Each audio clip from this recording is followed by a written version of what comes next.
So let's talk about sales and growth on eBay. I have some numbers behind me that show actual sales figures for a product that I'm trying to get into, and that's sea glass. I got into it mainly just to test myself to see how well I would do in a totally new area that I didn't know about in the past. It's a niche area.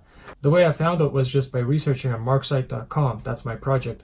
If you want to do eBay research or niche research, check it out. I think you'll like it. So let's get into this. 2017, I made 2 sales. Okay, this was a test period, and I wanted to see if the thing would actually sell. I mean, I went out there and collected sea glass on the beach, so, I didn't actually think that people would buy that. But they did. It turns out to be a pretty lucrative area, I would say, because people buy it, they pay good money for it, actually. And here's the thing. Why did I think of this to begin with? I live, let's say, close to the beach, take my kids there all summer long, and it's just free for me to do, so that's why I got into it in the first place. So that was a factor in me deciding to try this out. So 2017, I made 2 sales, $22 profit.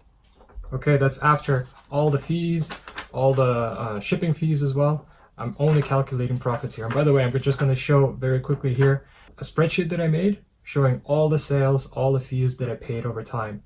The grand total is, I made $257.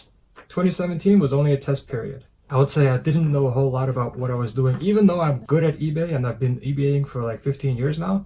The thing is, whenever you start to get into a new product, something you didn't sell before, you might as well be starting a totally new business. That's just how it works. Let's go on to 2018. 3 sales this time. I knew that it sells. I made maybe a few additional listings, but not a whole lot. I wasn't pushy there. I would say maybe I made about 10, 12 listings in total. Tried to take good pictures, tried to write good descriptions, but it was still a learning period. But we can see that 17, $22 profit, 2018, $54 profit. That's roughly 2.45 times all previous sales combined. Keep that in mind, please. Now, 2019 comes about.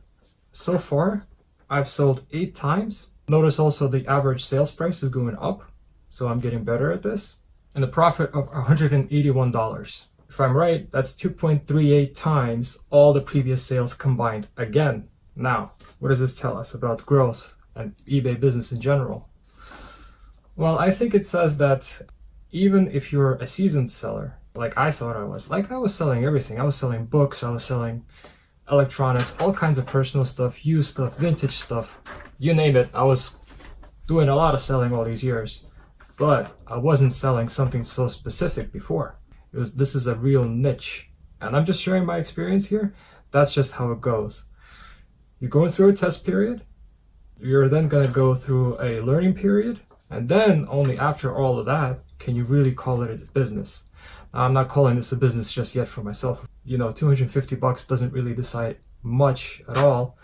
But if I maintain that growth curve, let's say 2020 comes about and I'm again 2.4 times growing from all the previous sales combined.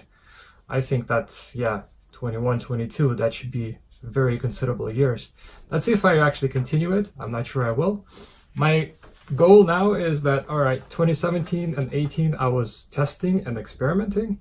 Now I'm challenging myself to actually make $1,000 from this. I would like to prove to myself that I can actually, as a totally naked person, walk into a situation, God forbid, and still be able to make $1,000 for myself. For the sea glass, I didn't put any work into it. I didn't expend any materials.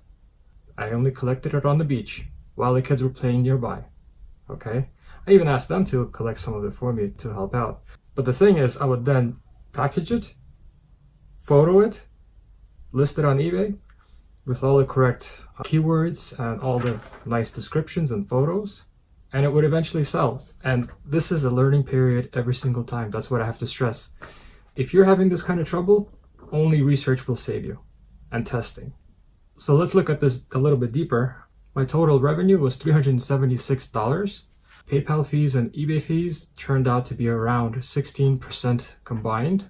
And shipping fees were also about 16%. So if I sum it up, 32% goes to all the fees and all the shipping stuff. And that's pretty much in line with what you would expect for $20, $30 items. The fees really start to eat into the profits.